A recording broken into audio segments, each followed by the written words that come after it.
যে ক্রিকেটার বাংলাদেশকে বিভিন্ন সময়ে দারুণ মুহূর্তে সাক্ষী করেছিলেন, প্রতিপক্ষের চোখে চোখ রেখে দেশের জার্সি গায়ে খেলেছেন, কান্নায় ভেঙে পড়লেন, কথা বলতে পারছিলেন না। নাইম হাসান। একজন ক্রিকেটার কোন পর্যায়ে গেলে এরকম একটা অবস্থা তৈরি হতে পারে, যেই তিনি গতকাল প্রিমিয়ার লিগের লাস্ট রাউন্ডে খেলে ঢাকা থেকে নিজের শহর চট্টগ্রামে গিয়েছেন। ফ্লাইট বিলম্ব ছিল, মধ্যরাতে যখন তাকে তল্লাশি করা হয় তার আগ মুহূর্ত পর্যন্ত তার ইচ্ছাটা ছিল, স্বপ্নটা ছিল যে মা ভাত রেঁধেছে, প্রিয় আইটেম সেই ভাতের সাথে হয়তো রয়েছে, সেটা গিয়ে তিনি খাবেন। ডিনারটা তিনি করেন না, এটা আমি নিশ্চিতভাবে বলতে পারি।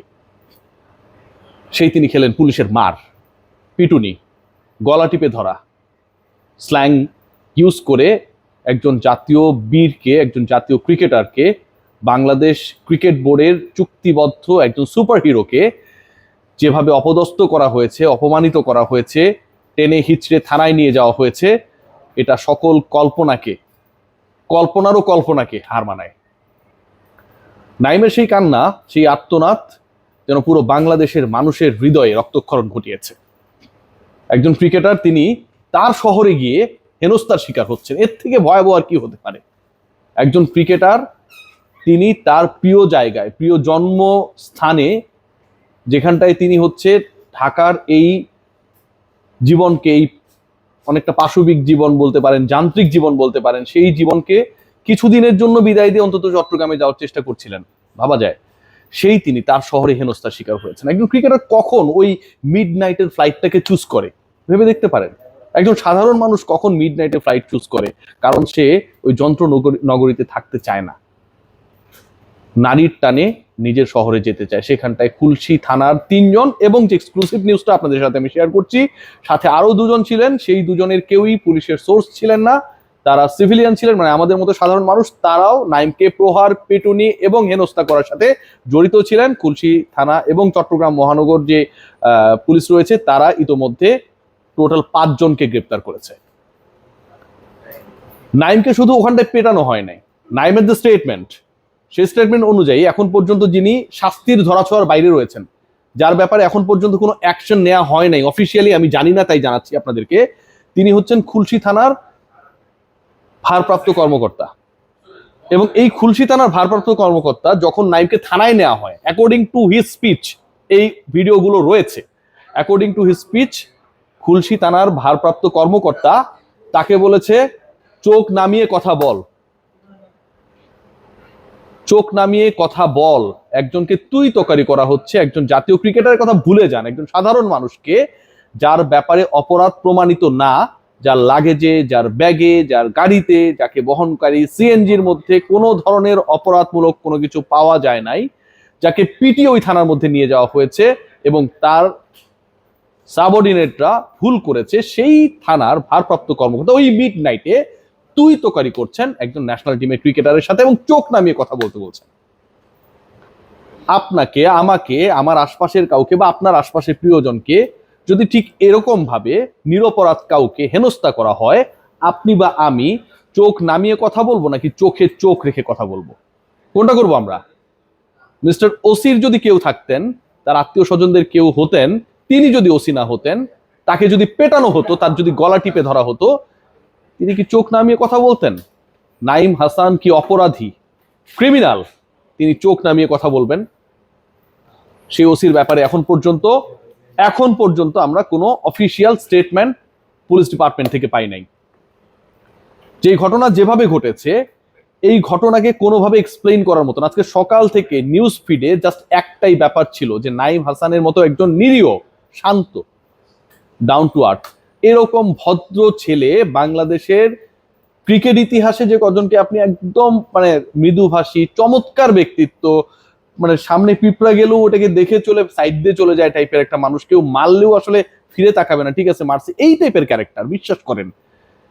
যেভাবে হেনস্থা করা হয়েছে, পেটানো হয়েছে, তাকে অন্য গাড়িতে তোলার চেষ্টা করা হয়েছে, এটার কোনো ব্যাখ্যা এখন পর্যন্ত পাওয়া যায়নি। যে ব্যাখ্যাটা আসলে আমরা খুঁজছি, তদন্ত প্রাথমিকভাবে শেষ হয়েছে এবং আমরা বিশ্বাস করি এই মুহূর্তে বাংলাদেশ ক্রিকেট বোর্ড, স্বরাষ্ট্র মন্ত্রণালয়, চট্টগ্রাম মহানগর পুলিশ যেভাবে অ্যাক্টিভলি ব্যাপারটাকে দেখছে, তাতে হয়তো বড় কিছু বের হতেও পারে। কারণ যেই দুজনের কথা বলা হচ্ছে, সেই দুজন মানে 5 জনের মধ্যে 3 জন পুলিশ, বাকি 2 জন সোর্স না, পুলিশও না, এই দুজনও অ্যাক্টিভলি নাইমকে হেনস্থা করার সাথে অ্যাক্টিভ ছিলেন। সো তারা কারা?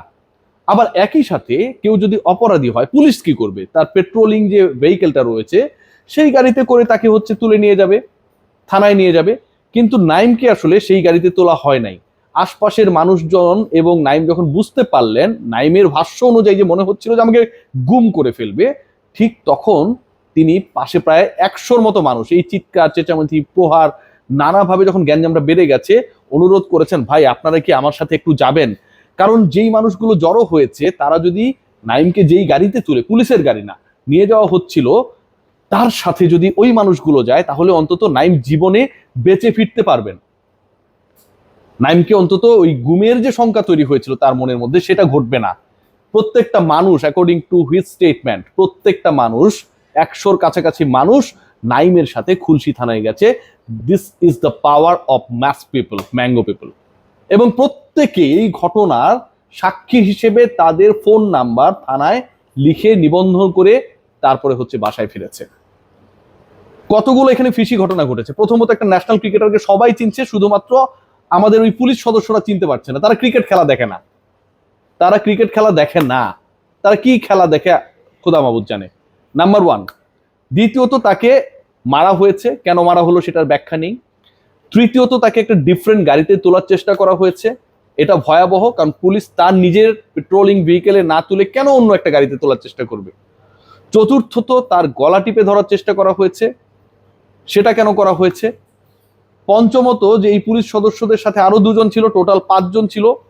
পুলিশ যদি কারো উপরে চড়া হয়, পুলিশ কেন অন্য বাকি 2 জন ব্যক্তিকে অ্যালাউ করবে to do the same thing that was done by them that time? অন্য 2 জন কারা? এবং এর থেকেও ভয়ঙ্কর, এখন পর্যন্ত এই পুরো ঘটনাকে সিরিয়াসলি নিয়ে অ্যাড্রেস করে বাংলাদেশ ক্রিকেট বোর্ড, স্বরাষ্ট্র মন্ত্রণালয় তারা তাদের অ্যাকশন নিল। ওসি যিনি বলেছেন চোখ নামিয়ে কথা বল, তার ব্যাপারে খুলশী থানার ওসির অ্যাটিটিউড ভালো ছিল না। নাইম হাসান সেটা নিজেই জানিয়েছেন, এটা আমার বক্তব্য না। খুলশী থানার ওসির অ্যাটিটিউড ভালো ছিল না।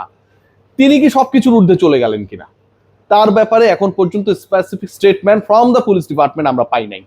সো খুলশী থানার ওসির রোলটা আসলে এখানটায় কি ছিল? একজন ন্যাশনাল ক্রিকেটারকে আমরা কাঁদতে দেখলাম, একজন ন্যাশনাল ক্রিকেটারকে আমরা নিগৃহীত হতে দেখলাম, একজন ন্যাশনাল ক্রিকেটারকে আমরা অপমানিত হতে দেখলাম, পিটুনি খেতে দেখলাম তার নিজের জন্ম শহরে। এবং তাকে পেটালো যারা আসলে মানুষকে রক্ষা করবে, তারা যারা অন্যকে পিটুনির হাত থেকে রক্ষা করবে, তারা অতর্কিতে তাকে পেটালো, তুই তোকারি করলো, গলা টিপে ধরলো এবং শেষ পর্যন্ত হেনস্থা করে থানায় নিয়ে গেল অন্য একটা গাড়িতে করে। এই প্রত্যেকটা ব্যাপারে দৃষ্টান্তমূলক তদন্ত এবং শাস্তি এনশিওর করতে হবে। নাইমের সাথে যেই ঘটনা ঘটেছে, আমার কাছে মনে হয় এটা কোনোভাবেই স্বাভাবিক কোনো কিছু না, এটা কোনোভাবেই স্বাভাবিক না এবং এটাকে স্বাভাবিক বলার কোনো সুযোগ নেই। কারণ যেভাবেই ঘটনা ঘটেছে, যেই সময়ে ঘটেছে, ধরেন একটা ম্যাঙ্গো পিপলের সাথে ঘটলো যে ঠিক আছে মিস্টেক হইতে পারে, একজন ক্রিকেটার তার কিট ব্যাগ রয়েছে, সেই ব্যাগের মধ্যে তার ইকুইপমেন্টস রয়েছে, সেই ইকুইপমেন্টস ক্রিকেটারদের ইকুইপমেন্টস, তার সাথে আইডি কার্ড রয়েছে, সেই আইডি কার্ড তিনি দেখাচ্ছেন, তারপরেও তাকে পেটানো হচ্ছে, গলা টিপে ধরা হচ্ছে, অন্য গাড়িতে করে ডিফারেন্ট একটা গন্তব্যে নিয়ে যাওয়ার চেষ্টা করা হচ্ছে। নাইম সেটা বলছেন। প্রত্যেকটা ঘটনা যদি আপনি চিন্তা করেন, কোনোটাই স্বাভাবিক না। Let's see what happen.